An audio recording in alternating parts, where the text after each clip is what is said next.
마지막 말씀입니다. 이 하박국 3장의 내용을 보면은 이 3장의 구조가 있는데 이 1절은 이 서론 부분이라고 할 수 있겠죠. 그래서 서론 부분, 그리고 이제 2절은 이 하박국 선지자가 하나님께 드리는 기도의 내용, 짧은 기도의 내용이라고 할 수 있겠죠. 그리고 3절부터 이 19절 상반절까지는 하나님에 대한 찬양과 감사, 그리고 하나님이 이 땅에 오시는 그 부분을 우리에게 보여주고 있죠. 그리고 19절 마지막 부분에서는 하반절에서는 마무리하면서 이제 이 하박국서를 마무리 짓게 됩니다. 이 특별히 오늘 우리가 읽었던 이 3절에서 19절의 말씀을 보면은 하나님의 두 가지의 모습이 나오게 되는데, 첫 번째는 3절부터 12절까지는 하나님의 심판에 대한 내용들이 나옵니다. 그리고 두 번째는 13절에서 15절까지 하나님의 구원에 대해서 나오는 것이죠. 그래서 하나님의 거룩과 진노를 먼저 말하고 그 다음에 하나님의 사랑과 공유를 우리에게 보여주고 있는 것이죠. 그리고 15절까지 이 두 가지의 모습을 말씀하신 이후에 이제 16절부터 19절까지는 그렇다면 이 땅에서 하나님의 백성 되는 이 의인들은 어떠한 삶의 자세를 가지고 살아야 하는가를 우리에게 보여주는 그런 말씀이라고 할 수 있습니다. 오늘 이 말씀은 사실 하박국 선지자가 이 이스라엘 백성이 바벨론의 침략을 통해서 실제로 20년 후에 전쟁으로 나라가 멸망하게 되죠. 그리고 70년 동안 포로 생활을 하게 됩니다.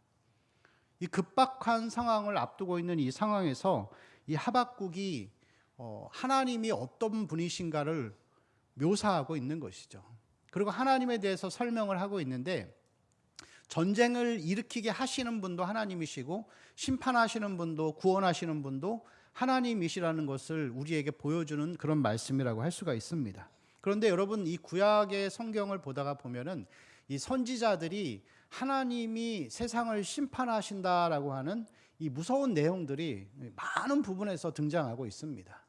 그래서 불에 대한 내용이 나오고 뭐 산을 쪼개고 이제 그런 내용들을 계속 보여주고 있는 것이죠. 그런데 이러한 이 심판은 이스라엘이 하나님 앞에 잘못했기 때문에 받는 심판이지만, 이 궁극적으로 구약에 나오는 선지서에 나오는 심판에 대한 말씀은 최후 심판에 대한 이야기들을 하고 있는 거예요. 여러분, 세상이 시작이 있잖아요. 시작이 있으면 시간과 공간 가운데 사람을 하나님 두셨는데, 시작이 있기 때문에 시간을 통해서 끝을 향해 달려가는 거예요. 그리고 끝이 오게 되죠. 근데 이 끝이 올 때 하나님이 어떤 모습으로 우리에게 오실지에 대해서 우리에게 보여주고 있습니다. 그게 최후의 심판이고, 그래서 그리스도인은 이 땅을 살아가면서 세상의 소망을 두고 사는 게 아니라 죽은 이후에 영생의 삶을 추구하며 살아가는 것이 바로 그리스도인, 교회의 사명이고 모습이라고 할 수가 있겠죠. 특별히 여러분, 우리 5절 말씀을 한번 같이 볼까요? 5절에 보면은 역병이 그 앞에서 행하며 불덩이가 그의 발밑에서 나오는도다. 이 불에 대한 이 그런 내용들이 나오죠. 수천 년 전에는 하나님께서 세상을 심판하실 때 노아에게 말씀하시고 물로써 세상을 다 엎으셨습니다. 그런데 그 이후에 하나님께서 다시는 물로 사람을 심판하지 않겠다고 하시면서 이제는 물이 아니라 불로써 사람을 판단하고 심판하시겠다라는 그런 말씀을 하셨습니다. 자, 6절 볼까요? 우리 같이 읽을까요? 시작. 그가 서신즉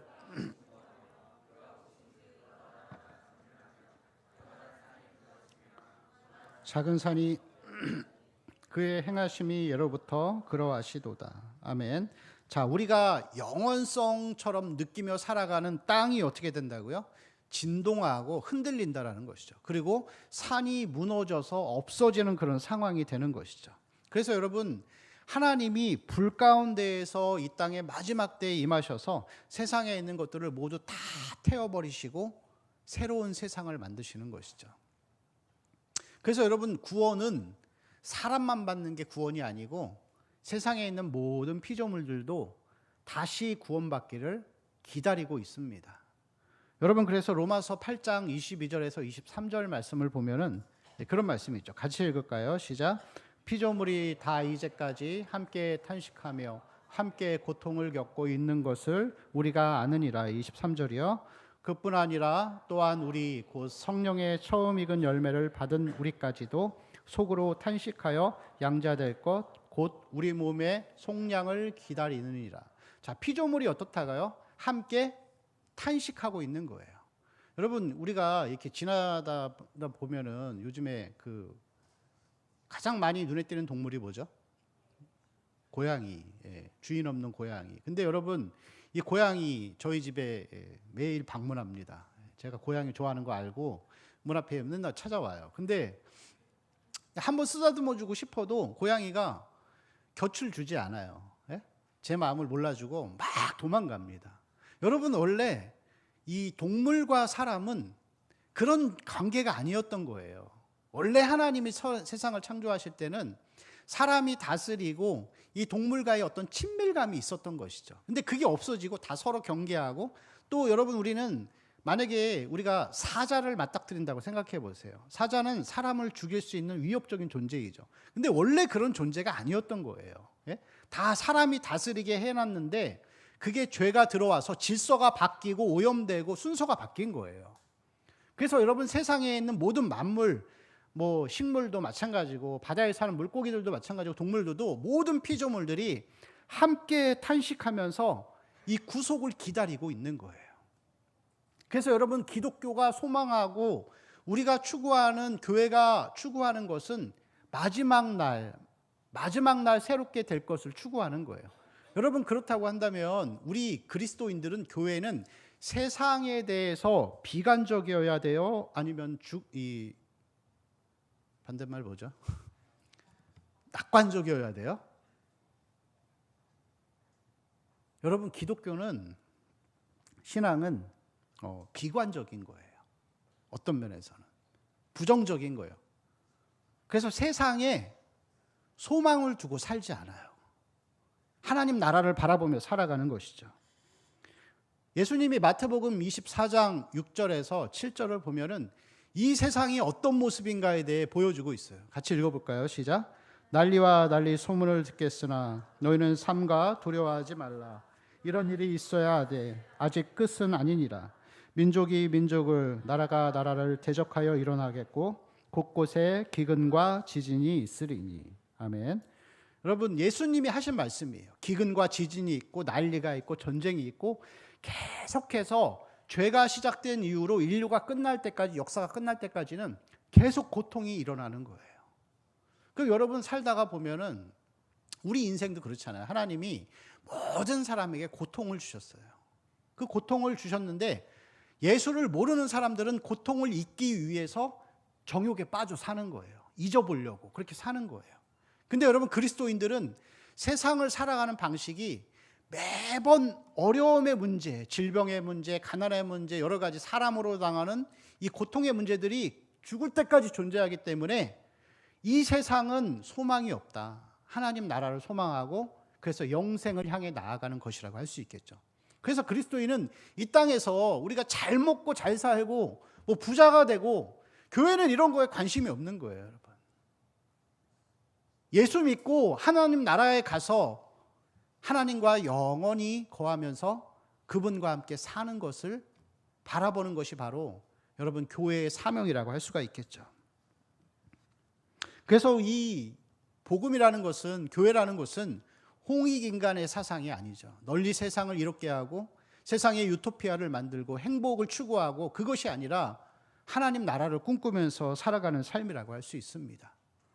여러분, 이 역사가 끝날 때까지 하나님은 계속해서 사회와 국가와 개인에게 어려움들을 계속 주실 거예요. 1, 2차 세계대전이 일어나서 온 나라에서 셀 수 없이 많은 사람들이 죽었던 이유도 그거죠. 유토피아를 꿈꾸면서 하나님 없는 세상으로 점점 발전해 간다는, 이 하나님 없어도 우리끼리 잘할 수 있다라는 낙관주의에 대한 심판이 바로 1, 2차 세계대전이라고 할 수 있겠죠. 그리고 그것을 통해서 사람의 마음이 얼마나 악한지를 하나님은 분명히 모두에게 드러내신 것이죠. 그래서 여러분, 우리는 이 땅을 살아가면서 행복과 위로를 추구하는 것이 아니라 영생과 예수 그리스도와 그 믿음을 향해 나아가는 삶이 되어야 할 줄로 믿습니다. 교회는 행복을 전해주는 곳이 아닙니다. 교회는 우리에게 부자 되는 법을 가르쳐 주려고 모이는 곳이 아니죠. 이 땅의 세상에 있는 모든 것들은 마지막에 하나님이 불과 같이 임하실 때 다 태워 없어질 것이죠. 그렇기 때문에 우리는 교회는 항상 복음만을 전하는 곳이어야 하는 것이죠. 복음의 핵심은 그것입니다. 모든 사람이 죄인이다.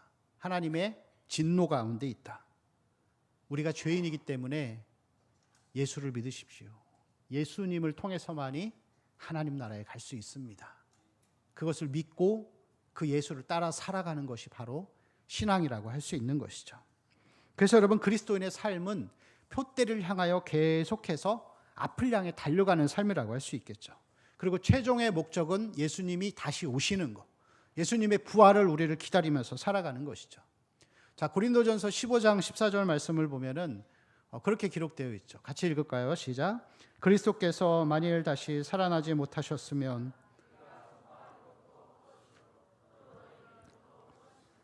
19절이요. 만일 그리스도 안에서 우리가 바라는 것이 다만 이 세상의 삶뿐이면, 아멘. 여러분, 영생이 없으면 우리가 교회 다니고 헌금하고 봉사하고 예배드리는 게 아무 의미가 없는 거예요. 우리는 영생을 향해 가는 거예요. 영생을 향해 가기 때문에 이 땅에서에 대한 물질과 사람에 대한 집착을 버리고 발은 땅에 닿고 있지만 하늘에 시선을 두고 살아가는 것이죠. 그게 여러분 인생에 참된 가치 있는 그런 삶이라고 할 수가 있습니다. 시간과 공간이 시작되어서 이제 끝을 향해 계속해서 달려가고 있는데, 그 가운데에서 우리도 계속해서 이 영생을 향하여, 영원한 하나님 나라를 향하여 달려가는 삶이 되어야 하는 것이죠. 고린도후서 4장 16절과 이 18절의 말씀을 보면 또 이런 말씀이 있죠. 같이 읽어볼까요? 그러므로 우리가 낙심하지 아니하노니 우리의 겉사람은 낡아지나 우리의 속사람은 날로 새로워지도다. 18절이요. 우리가 주목하는 것은 보이는 것이 아니요 보이지 않는 것이니 보이는 것은 잠깐이요 보이지 않는 것은 영원함이라. 아멘. 자, 16절을 보면은 우리의 겉사람은 낡아지나 우리의 속사람은 날로 새롭도다. 이제 그런 말씀이 있어요. 우리의 겉사람은 낡아지나 우리의 속사람은 날로 새로워지도다. 제가 올해 42살입니다. 42살인데요. 저는 절대 30대로 돌아가고 싶지 않습니다. 그럼 20대, 저는 우리 청년들 20대 우리 예쁜 자매들, 잘생긴 우리 청년들 피부가 탱글탱글한 전혀 부럽지 않습니다. 왠 줄 아세요? 물론 한 가지 딱 부러운 건 있어요. 체력. 체력은 부러워요. 제가 예전에는 20대 때에는 360을 하루에 5시간씩만 잤어요. 그렇게 자면서 공부하고 치열하게 살았는데 지금은 5시간 자면은 아무것도 못해요. 홍삼 챙겨 먹어야 되고 수도 없이 챙겨 먹습니다.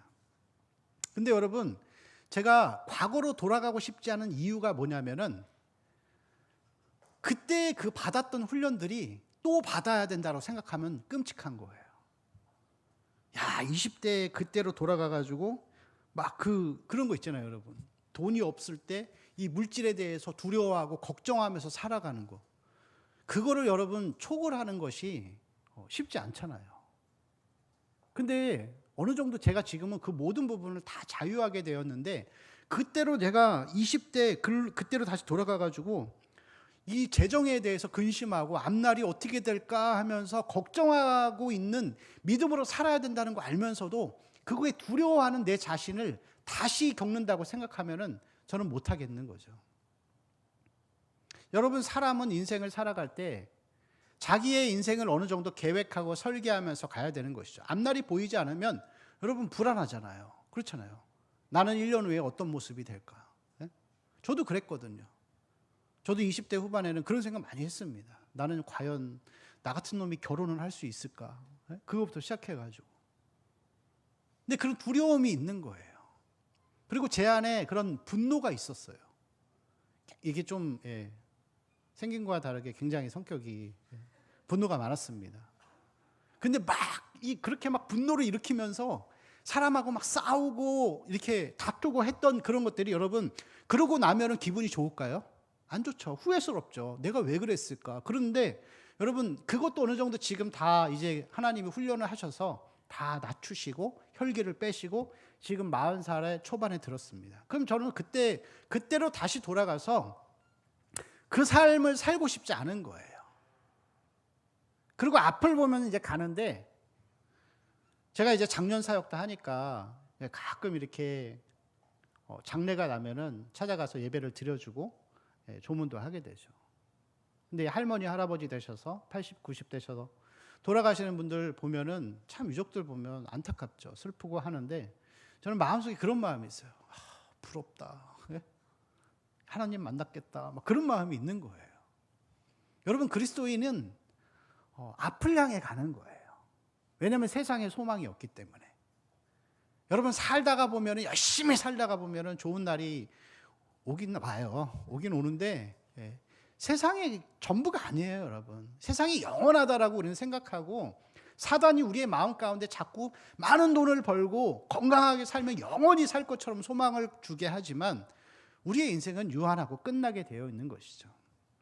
그렇다고 여러분 우리가 세상을 비관적으로 부정적으로 본다고 해서 그냥 정신줄 내려놓고 살라는 게 아니에요. 하루하루 최선을 다해서 살아야 되는 것이죠. 역사의 한 획을 그었던 인류 역사의 획을 그었던 뉴턴이나 에디슨이나 이런 사람들을 보면은 다 그렇게 하나님 나라를 소망하면서 오늘 하루를 최선을 다해서 살았던 사람들이에요. 내일이 없다라고 생각하고 오늘 하루 최선을 다해서 살았기 때문에 그 위대한 업적을 이루면서 살았던 것이라고 할 수 있겠죠. 여러분 우리는 하나님 앞에 다 가게 되어 있습니다. 언제 갈지는 아무도 모르는 것이죠. 요즘에는 이 화장을 많이 하잖아요. 사람을 이렇게 태워서 매장할 곳이 없다 보니까. 근데 그런 경우도 많이 있더라고요.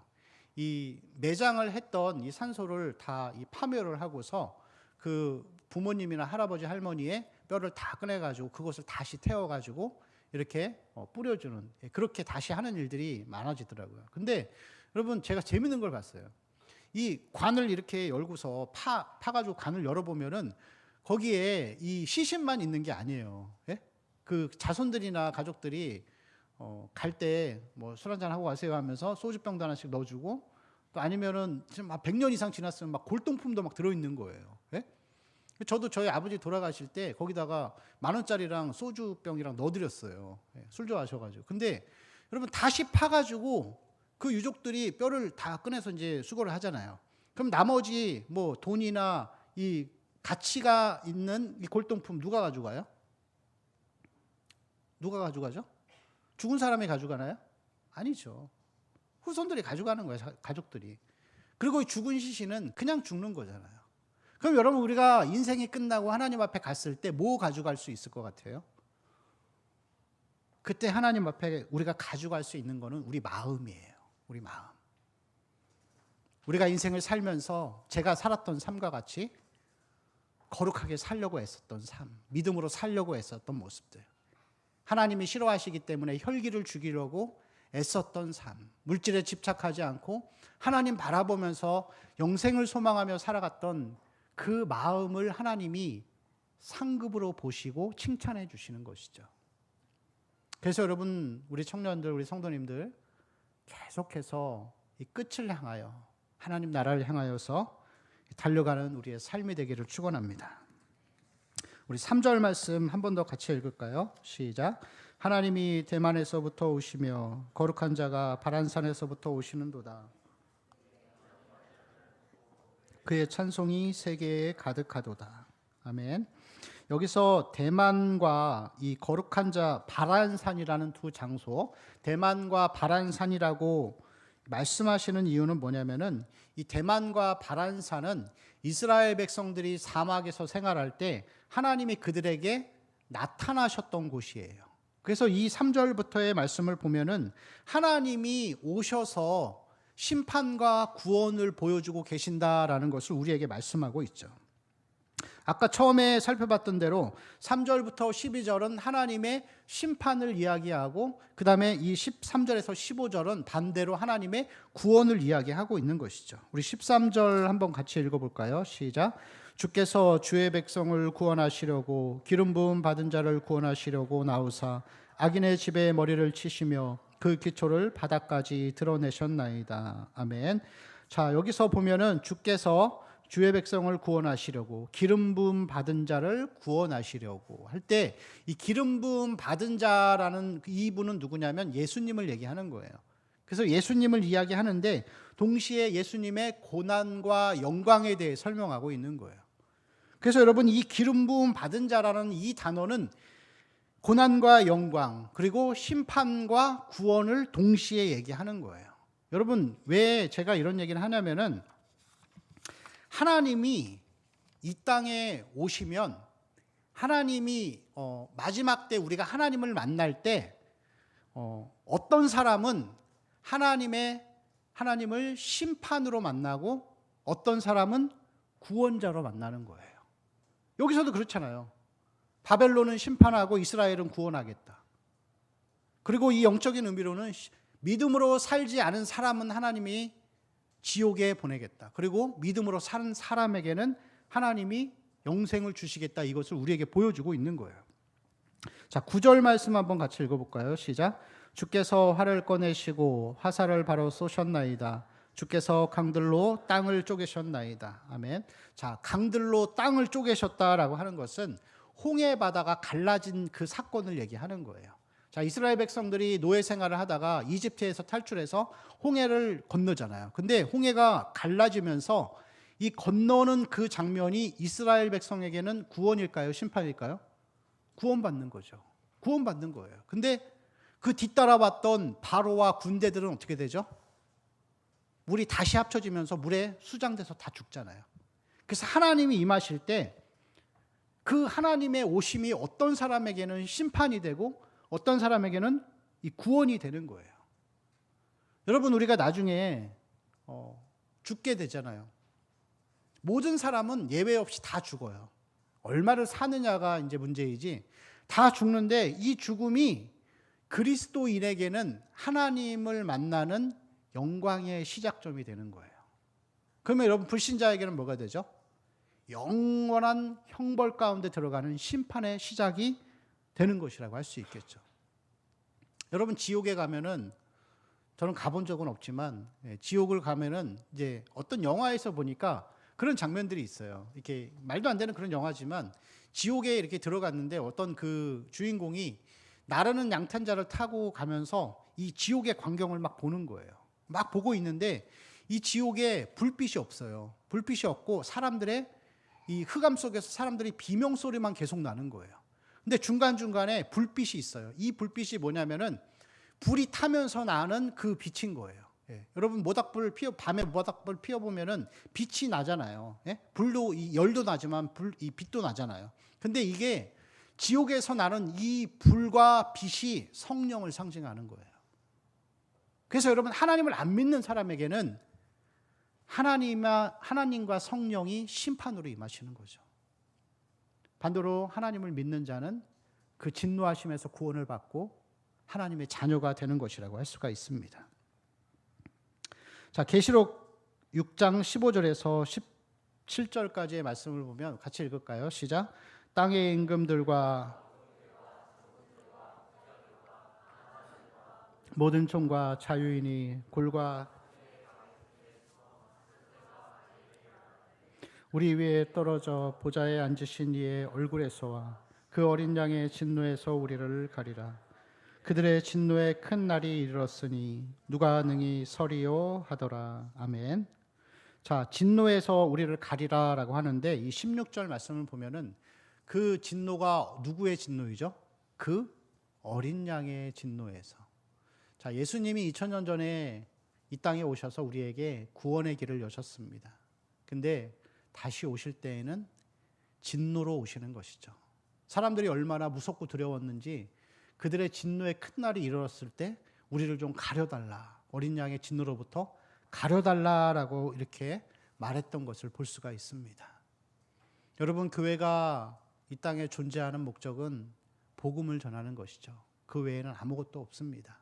그리고 복음을 전하는 목적은 어린 양의 진노에서 떠나서 이 땅에서의 삶이 아니라 영원한 영생을 얻는 것이라고 할 수 있겠죠. 여러분, 혹시라도 교회를 처음 나오시거나 아직도 이 복음을 모르시는 분이 있다면 예수님을 믿고 영생을 받으시기 바랍니다. 예수님이 아니면 우리는 영생을 얻을 수 있는 이 길이 없는 것이죠.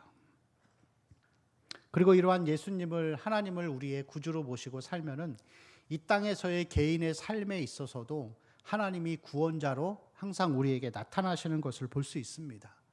여러분, 그리스도인으로서 살아가는 것이 절대 쉽지 않습니다. 어렵죠. 세상에 있는 사람들보다 11조도 해야 되고 헌금도 해야 되고 주일날 쉬지도 못하고 나와서 예배드리고 또 가야 하고 또 때로는 봉사도 해야 되고.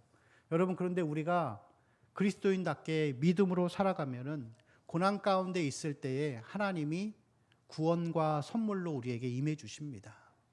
그러나 우리가 믿음으로 살지 않고 죄악 가운데 살고 내 마음대로 살면은 어려운 일이 생겼을 때 하나님이 구원자로 오시지 않습니다. 그래서 여러분, 이 땅을 살아가면서 우리는 계속해서 믿음으로 살아가야 하는 것이죠. 믿음으로 살아가고 예수를 믿고 올바르게 살아가는 자에게 하나님은 반드시 그것을 갚아주시는 것이죠. 여러분, 그래서 우리가 이 땅을 살아가면서 믿음으로 살고 예수님을 나의 구주로 믿고 살면은 그 믿음의 삶을 살아갈 때에 경제적인 혼란이나 정치적인 어려움이나 이런 것들이 우리에게 큰 작용을 하지 않습니다. 왜냐하면 그리스도인은 세상을 거슬러서 사는 사람이기 때문에 그렇죠. 1998년도에 IMF가 왔습니다. 제가 그때 군대를 갔는데 참 치사하게 겨울에도 보일러를 안 틀어주더라고요. 기름 아낀다고. 그 많은 사람들이 사업의 실패와 돈이 없어서 망해갈 때 우리 가정은 그때 제일 부유하게 살았었습니다. 믿음으로 살려고 애를 썼기 때문에. 물론 여러분, 우리가 이 땅에서 잘 살고 잘 먹으려고 믿음으로 살라는 것은 아니죠. 그렇지만 우리가 하나님 나라를 소망하고 그 나라를 바라보면서 살아가면은 하나님이 우리를 이 땅에서 영적으로나 혹은 필요한 부분에 있어서 항상 우리를 지켜주시고 함께 하시는 것을 볼 수가 있습니다. 그래서 우리는 이 땅을 살아가면서 계속해서 믿음으로 의인답게 살아가는 삶이 되어야 할 줄로 믿습니다. 우리 16절 말씀 또 같이 읽어볼까요? 시작. 내가 들었으므로 내 창자가 흔들렸고 그 목소리로 말미암아 환난 날을 내가 기다림으로 썩이는 것이 내 뼈에 들어왔으며 내 몸은 내 처소에서 떨리는도다. 아멘. 자, 앞부분에 보면 내가 들었으므로 내 창자가 흔들렸다 그랬습니다. 이 전쟁을 하나님이 전쟁을 임박하게 이제 하시겠다라는 그 표현에 대해서 하박국 선지자가 두려운 거죠. 근데 창자가 흔들린다라고 할 때 이 창자, 이 히브리 사람들에게 있어서 창자는 마음의 좌소를 표현하는 거예요. 그래서 이 자기의 육신과 영혼이 얼마나 큰 두려움 가운데 떨었는가를 보여주고 있죠. 두렵죠, 여러분. 만약에 여러분 전쟁 난다고 생각해 보세요. 얼마나 두렵겠어요. 근데 여러분, 이 16절에서 그렇게 하박국이 고백한 다음에 이 17절을 보면은 전혀 다른 표현이 나와요. 17절 우리 읽어볼까요? 비록 무화과 나무가 무성하지 못하며 포도나무에 열매가 없으며 감람나무에 소출이 없으며 밭에 먹을 것이 없으며 우리의 양이 없으며 외양간에 소가 없을지라도 18절이요. 나는 여호와로 말미암아 즐거워하며 나의 구원의 하나님으로 말미암아 기뻐하리로다. 아멘. 여러분, 이 하박국 선지자가 처음에는 이 마음이 불편했어요. 왜냐하면 이 세상 가운데에서 믿음으로 안 살고 악하게 살고 죄 많이 짓고 살아도 너무 많은 사람들이 잘 사는 게 보이니까 마음이 불편한 거예요. 하나님이 살아계시면 이럴 수 있냐 하면서 보여지는 것들을 보면서 판단하기 시작하는데 이제 그 불평과 원망의 마음이 이제 18절로 넘어오면은 감사로 바뀌잖아요. 그러면서 이 표현을 하기를 뭐라고 얘기하냐면 17절에 무화과 나무가 무성하지 못하고, 여러분 여기서 이스라엘에게서 무화과 나무는 이 주식 중에 하나예요. 먹을 거, 이 생계 이 생존을 위한 꼭 필요한 거예요. 자, 그다음에 무화과나무 다음에 포도나무는 포도즙을 주는, 포도주를 주는 즐거움의 상징을 얘기하는 거예요. 자, 그다음에 감람나무는 감람나무에서 기름을 짤 수 있는 거예요. 그런데 이런 것이 없어도 보이지 않는 하나님으로 즐거워하며 살겠다라고 고백하잖아요. 여러분, 여기서 이 17절과 18절의 말씀을 보면은, 특별히 18절에 나는 여호와로 말미암아 기뻐한다라는 표현이 아니라 기뻐할 것이다라고 표현하는 거예요. 미래형으로 기뻐할 것이다. 그의 상황이 여러분 변한 게 없어요. 20년 후에는 전쟁이 나게 돼 있고, 그리고 그가 여전히 그의 살고 있는 이 유대 사회는 여러 가지 부패와 타락으로 얼룩져 있는 것이죠. 그런데 그 가운데에서도 이제 하박국 선지자가 여러 가지 어떤 계기를 이유로 그랬겠죠. 불평하고 보여지는 것들을 추구하다가 이제 보이지 않는 하나님을 쫓아서 나아가는 삶을 보여주는 것을 오늘 말씀이 우리에게 보여주고 있는 것이죠. 여러분, 보이지 않는 것이 영원한 것이에요. 보이는 것은 영원하지 않습니다. 사람도 태어나면은 늙어가는 거잖아요, 점점. 그리고 언젠가 끝나잖아요. 생명의 출생이 있으면 끝이 있는 거예요. 우리가 이렇게 보고 있는 이 모든 환경도 그렇잖아요. 이런 뭐 강대상, 예? 뭐 마룻바닥, 시작이 있는데 이제 끝을 향해 가는 거잖아요. 끝이 있는 거예요. 그리고 유한하고 영원하지 않은 것이죠. 그렇지만 여러분, 하나님을 바라보고 가면은 영원한, 보이지 않는 것은 그 영원을 향해서 가는 것이라고 할 수가 있습니다. 오늘 우리가 함께 말씀을 들었을 때에 여러분, 보이지 않는 하나님을 쫓으며 그분만으로 즐거워하고 그 영생을 향해 달려가는 우리의 삶이 되었으면 좋겠습니다. 그냥 교회만 다니는 것이 아니라 예수를 바로 믿고 영원하신 하나님을 바라보면서 그 십자가 앞에 매일 우리 삶을 드리는 우리 청년들의 삶이 되기를 축원합니다. 우리 함께 찬양하고